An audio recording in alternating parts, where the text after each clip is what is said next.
kilifa gi ñu ngi lay nuyu. di la ziar di nuyu Fall.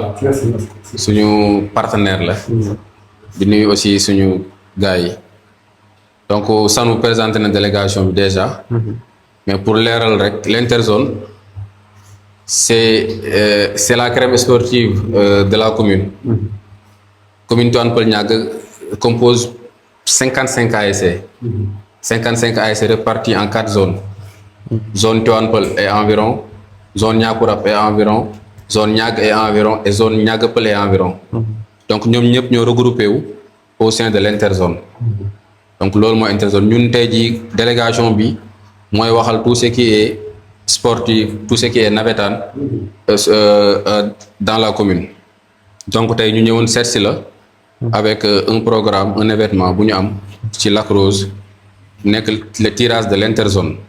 fu wax tirage de l'interzone wax tirage des 4 zones daaw ñu ko defee format bi dañ ko doon woote ci benn salle convoquer les personnes ñu def ko ñu ne nag cette fois-ci dañu koy defee ci beneen format pour innover dañ koy def genre dîner de gala avec nos partenaires locaux avec aussi les autorités locales ñu fexe regrouper leen toog waxtaan ak ñoom ci nawetaan mais waxtaan ak ñoom ci développement ñu ànd ak kaf forêt dans la soirée parce que am na ay ASC yuy dem y a des autorités yu nekk ci gannaaw pourtant mosuñu leen xam dafay jaadu ñoo ñu ñëw ñu xamal leen ñu wane leen parce que ASC yi ay autorités ay bonne volonté ñooy nekk ci gannaaw di def te boo defalee ASC defal nga indirectement les zones parce que sans les ASC les zones n'auraient pas existé.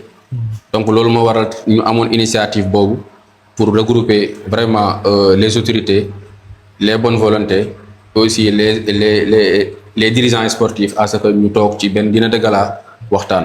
donc loolu moo taxoon ñu organiser événement bi ba pare di jaay table yi il y a 2 types de tables.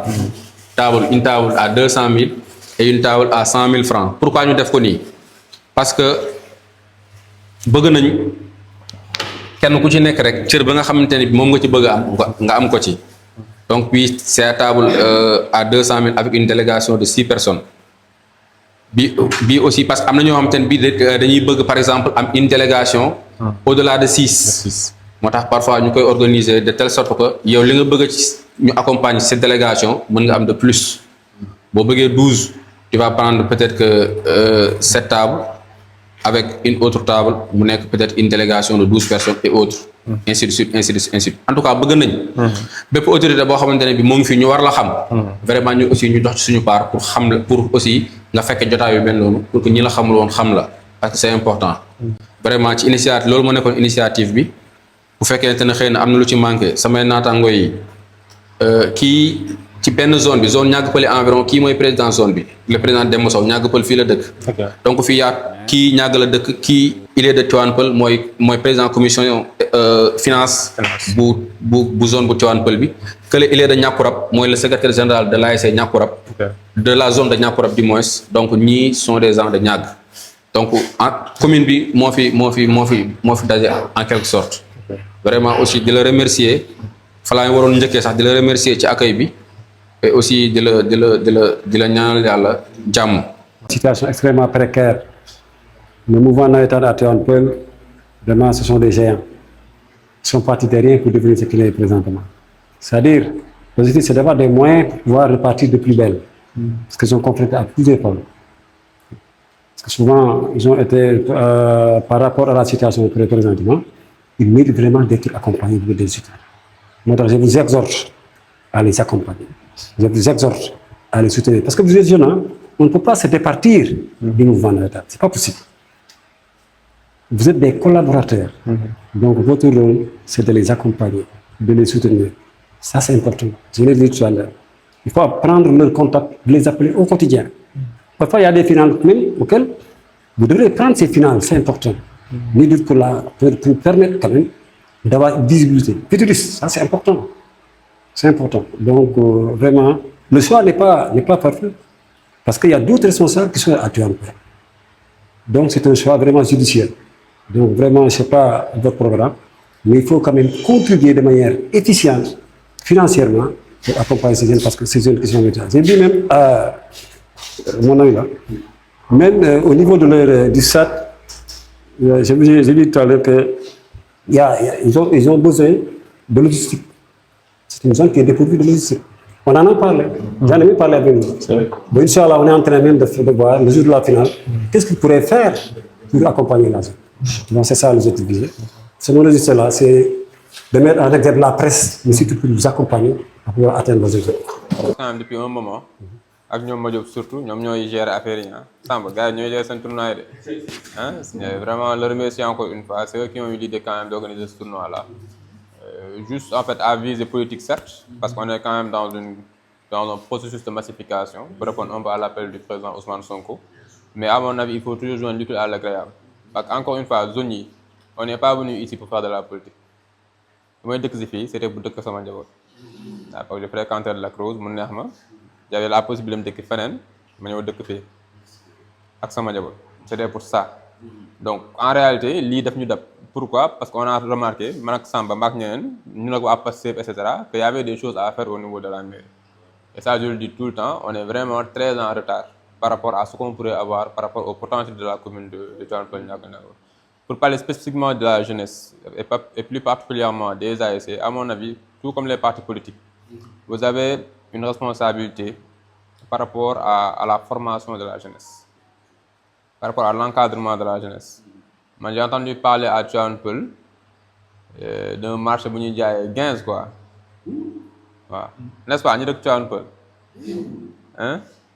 Ça en fait, je n'ai jamais pensé à ça. C'est-à-dire zone boo xam ne les jeunes font des bouteilles pour 15 di ko jaay quoi à 100 francs 100 francs et puis ça marche quoi. Ça veut dire quand même il y a un fort travail qui doit être fait par les ASC et par les partis politiques et par tous les regroupements de mooy daayira yi ñoom ñëpp en fait c'est des instruments que nous devons utiliser pour vraiment éduquer la jeunesse teg leen ci yoon bu baax parce que cette commune là bu ñu bëggee mu baax en tout cas man sama doom fi ne yi màggee on doit tous s'investir parce que sinon après ñu dal ñooñu ba ñu jaay ay marché et cetera mooy dal suñu doom et loolu kenn ñaan ko yàlla. Donc on a un travail à faire et pour mon travail boobu duñ ci bàyyi kenn xam nga pour laquelle ñoom Madiop dañoo proposé quand même d'organiser un tournoi avec les 4 grands de la commune j'ai pas hésité mais ça c'est une très bonne idée nañ ci dem et puis heureusement qu'ils ont vraiment eu du répondant comme ni mu ko waxee les ASC ont répondu présent et je pense que ce sera une très très belle fête. Maintenant pour revenir également à votre programme à mon avis on a besoin de ça. Il faut aller vers l'excellence. Et pour moi, ça, c'est une très bonne chose. C'est-à-dire qu'il faut éviter de minimiser. Par exemple, quand ils ont un tirage, publier l'info, inviter quelques personnes. En fait, je ne sais pas, mais si vous voyez les tirages partout, ça se passe comme ça. Non, ça se passe pas comme ça. C'est un moment fort. Et pour moi, ça va faire tâche d'huile. Ça fera bonne école pour la commune, pour les autres, pour les autres organisations. ñu bañ ko teg rek ci non Tivaouane Peulh la dañ teg ñaari chaise ñaari bâche xam nga wut benn bongoman et puis c'est bon non les choses que vous faites comme ça en tout cas moi je vous soutiens et sachez également qu'on participera à cette soirée de gala là et au-delà même de la soirée de gala comme a dit Fall depuis un certain moment quand même ñu ma doon briefé ci loolu que faire pour la zone que faire pour le bureau de la zone à propos de nawetaan notamment par rapport à votre local là qui manque de logistique et tout ça loolu tam ñu ngi ci doon liggéey. Sachez d'aller en tout cas qu'on est derrière vous. On va soutenir autant que faire se peut. Pour la politique, certes, mais d'abord pour la commune. D'abord pour la commune. On est d'abord un acteur de développement avant d'être un acteur politique. Donc, les pour moi, nous avons parce que nous sommes les et ça, je vous encourage vraiment dans cette voie de relever les défis, de faire les choses de façon, disons, plus améliorée. Je me gagne un peu sur ce cadre-là, je me confine à des choses, disons, basiques. Essayer de faire les choses en grand. Parce qu'on a une commune qui peut être vraiment la meilleure du pays. On a toutes les potentialités. Il faut juste nous gagner nos. Voilà. Et puis cette ville-là, ça pourra devenir vraiment très enviable. En tout cas pour le pays. Parce qu'on a vraiment tous les attributs pour l'être. Donc là, on est encouragé encore une fois. Et sachez vraiment que pour cette manifestation-là, particulièrement, vous aurez mon soutien, on y participera. Ça coïncide avec notre finale aussi, ce sera le 4. Hein? La finale, c'est le 4, n'est-ce pas, Madiop? Alors, on a une finale, on a un hôtel là, quoi. Hein?